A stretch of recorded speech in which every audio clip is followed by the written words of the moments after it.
Hello. Anyway, I got this email from someone which it just really blew my mind how incredibly bad this email is in regards to someone basically not understanding AI and someone that doesn't even understand their search engine optimization as well.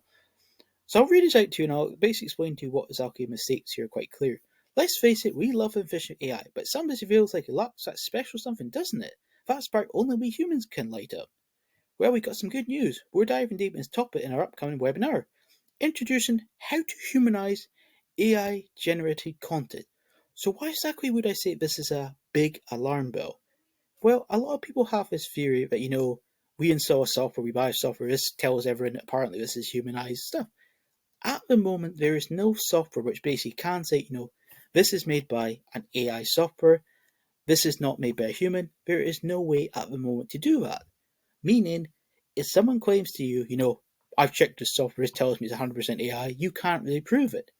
There is not one exact way with regard to how Open A.I works or for artificial intelligence content things at the moment, which basically have, if you like, an exact formula or exact way someone can check. For example, if we're going to go back into the history of a bit of word spinning, quite a popular software in the past was something called the Best Spinner. The Best Spinner itself, the idea behind it all, it would basically have things which we could then tell this is, done by a spinning software. For example, if we were to make a simple sentence like, this car is red, just simple like that, it would basically, to try and make it different, it would do something like this. The red car. That's the sort of thing to do. So it add another word in relation to it. Because it didn't have the software to be able to check in regards to how exactly the wording would basically change, because it didn't have the data or information to be able to process how exactly to basically make a different word, for example, vehicle, Ford, BMW, Honda, that kind of stuff. Because it didn't have a database of knowledge, it couldn't make a difference. So then we could say, oh, this is being spun. And a lot of other softwares like that were quite easy to tell. So there was ways we could tell if a content's been spun. This is why it was quite a common practice by different people who actually would basically pay people or do it themselves, to reword it, add in different things to basically make it more unique as possible. People would also use different software such as CopyScript. I don't recommend CopyScript more, but people use things like that to tell, this is copied, this is not. That was one of the ways that people used to do it. Another thing as well, I feel this person doesn't even understand, which is a bit of an issue. People have a theory that we're not supposed to use copy content and stuff. Now I'm not saying to you okay use every copy of article you find. That's not what I'm suggesting. But be aware in Google itself there is a fair amount of content which actually is copied. So why exactly is there quite a lot of articles or things that have been copied? Well, it can be done for many reasons. It could simply be people are too lazy to do it themselves. It could be, for example, someone works for, say, a giant, say, media company. So they might have, say, 100 articles they've got to do about, say, a celebrity of some kind. It doesn't matter who, a celebrity. So they might all do the same ones, or they basically, say, buy a press release, it basically just puts the same thing over the internet. That's sometimes the case. So that means in some cases, you'll find lots of different sites basically trying to rank for the same as that article. Now, with the developments in software rest, that is definitely getting smaller, and Google itself, I suspect, will try to get rid of these things, but it still is plausible, I think, in a lot of cases, to be able to rank for a copied content or a low quality spin thing. This, of course, depends on the niche. This, of course, depends on how good you're off on pages, how good are you off pages. There's many factors to go into it. But in regards to further things, it is still possible to make a site itself, which maybe is not the best. But of course, this depends on niche. You've got to do your research, for example. If you're in a really high authority site, you're basically against the best of the best sites. For example, if you're in a technology site and you're trying to compete someone like Microsoft, someone like say CNET, someone like Apple, someone like Linux, high authority sites, then you having a low quality article is obviously not going to work. But if you're in a less competitive niche, it is possible for you to be able to rank using generally less quality content as long as you're backlinks. Backlinks themselves are still a crucial role in how Google itself allows the site to rank. This basically does affect other search engines, such as Bing and many other ones. So be aware these things play a role. And another thing as well, I thought it would be about AI sort of stuff. People are basically always coming up with theories. I know everything about AI or that kind of crap. the majority of these people have no software background, they've got generally no knowledge, which that itself basically makes the whole theory of what you're saying basically make no sense. Now, I do come from, to be blunt, quite a big software background. For example, I did basically do programming in DOS computers, I have done it in Linux, I have done it in Raspberry Pis, I have done it in Apple software, so I do have quite a good amount of software knowledge in regards to how exactly AI itself works and how exactly software in general works. So with regards to ChatGPT or other softwares that are going to come in the market more and more, be aware as a whole. When people tell you things about things, you have to really check it over. And with how fast Google itself changes, you might have a really great idea which works really well. For example, versus let's just say make 10 grand a month. This is a really good idea. Google makes an update change. You might say make 5 grand, 2 grand, or even nothing in some cases. This is why if you're going to use artificial intelligence to help you, use it basically as good as possible, but also be aware of things when people are telling you things. In a lot of cases, they've never done the research, which I would be inclined to believe is probably the case of this guy, but how to be blunt, how bad his email is to me.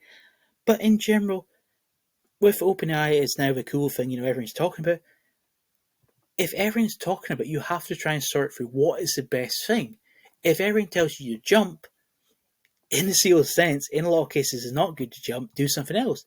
If you're doing things which are different, unique, cool, interesting, or Google likes for some reason, that is a lot better than just copying everyone else. I'm not saying stop using ChatGPT or another artificial intelligence. I'm telling you to be well aware of what people are saying, because in the high purpose cases, to be blunt, they're just making it as they go on. Because as a whole, I can't say to you, I guarantee I know what Google's going to set by AI. He can't, no one can. The only people who can potentially do that is people who are high ranking in Google or Alphabet company, Google's basic parent company. But all the other people in the SEO community, whatever you call them, unless they work for Google or something like that, as a whole, we don't really know until tests, experiments happen. And with regard to how SEO itself works, something can say work in your niche. For example, say you're in the French niche, French language niche, and say tech. You could do something which works really well in the French tech niche. You might try the same in, say, the German niche, and it doesn't work. So you can have lots of differences depending, of course, what language you're trying to rank in, how competitive it is, what niche you're in, how good your on page is, how good your off page is. There's many different factors come into the role of what AI itself is going to do in regards to search engine optimization. So be aware of these sort of things. When you hear people speak, I know everything about AI or that kind of stuff. As a whole, there isn't really anything. Because if you consider how much upgrading's happened since, I think we're in 3.5 last update. Sorry, second update down. And I think we're now in like 4 Chat GPT. Let's go update. It could be higher now, but be aware all the updates you're doing will make things change. You will also find as well what you put into it can give you different results. For example, if we were going to say, for argument's sake, let's just say it's a completely new product. It's never been created or never been discussed or mentioned anywhere. Just say, for example, a completely new product, just call it, say, bo, 1, 2, 3, 4. So that means as though there's nothing online, there's nothing ChatGPT knows about this because it's a completely new product. If we tell it to do, a article about this, it will probably make it up at best or won't know what to do because it doesn't have the data to know. So that's something you have to be well aware of as a whole. If something has basically gone back to, unless ChatGPT is updated since I last read it, their database still seems to be from 2021. That means if something happens in 2022, 2023 this year, that means as a whole, it won't have the data to know. So that means if you said, if it only had data from, say, product 3, which being product 4, product 5, it can't do something in product 4 because it doesn't know. And the difference between product 3 to product 4 can be huge. For example, I was just curious in the past to test it in something on a product I knew didn't exist, and because it didn't know, it basically just tried to make it up. And if you make up something and you're going to try and pass it off as facts, that itself can potentially, in extreme cases, mean Google might say, okay, this is low quality content, so it might, in extreme cases, disindex your post, your page, or potentially, in extreme cases, maybe give you a penalty or you lose ranking. So be aware, if you're going to use OpenAI content in your site, be aware you have to check the quality as much as possible. And I would strongly recommend, as much as possible, you have a person, whether it's you or someone else, who can check your content and see if it's good enough. I have basically got a couple of sites at the moment, which are ranking for OpenAI content. So the whole theory, it can't rank or something like you may have heard. It can rank, but it's like everything. You got to work hard on it. You got to be careful. You got to be smart. That's the way to do it. I have heard more people who've done it in a more extreme way. They basically done quite well and then they lost their rankings. So if you're going to do this, be careful. Use a bit of common sense, and if you don't feel comfortable or you don't want to risk your money at your main site, I'd recommend you get a dummy site. A dummy site is basically a site, for example, a new website URL. You say maybe buy, say, an auction domain, an expired domain, and you do some tests with Open A.I. If it works really great for you, and keep doing it. But I would not recommend money sites for now until we know more information regarding to what exactly Google itself is going to do. I know Google have said, we're against OpenAI. It's also said they're for it now. But like everything, Google itself generally will say one thing and say do another thing. And in a lot of cases, you'll find Google itself regarding what's right, what's wrong. In some cases, you'll have to look in the center to find what is actually right or what's wrong, or is it fully wrong? Is it fully right? That's the best way to do it. And if you get any emails regarding OpenAI, unless you're 100% sure this person is correct, this person knows it, I would strongly recommend you give it some serious thought before you apply what someone says. If it's on a money site, then I wouldn't recommend it. But if you've got a dummy site or some site you don't care about for some reason, then hey ho, try it out and see if it works. If it works, then keep doing it. But like always, even if you keep doing it, it might only work in a couple of niches. Since the niches in each part of a search engine can be very, very complex and what works, what doesn't. A good example I'll share you before I end this video is in the past I was speaking to a guy from I think it would be Switzerland. I think it was Switzerland. Anyway, he was basically able to rank for quite a competitive gambling keyword. He was basically using the main links, GSA links. Now, if we're going to apply, what works in say the English part of the search engines, you'd think that wouldn't work. But because it wasn't English, in some cases, you have the potential of being able to rank more easy in some niches. But in other niches, this is not going to do you any good. So you always have to sort of look at each niche as much as possible to try and work out. This is why the whole, reverse engineering, reverse link building is something you take serious. If you are entering a niche, you've never been in this niche, for example, you've never been health, the best way to check out, you basically work out what keywords you want to rank for. You then check who is your main competitors.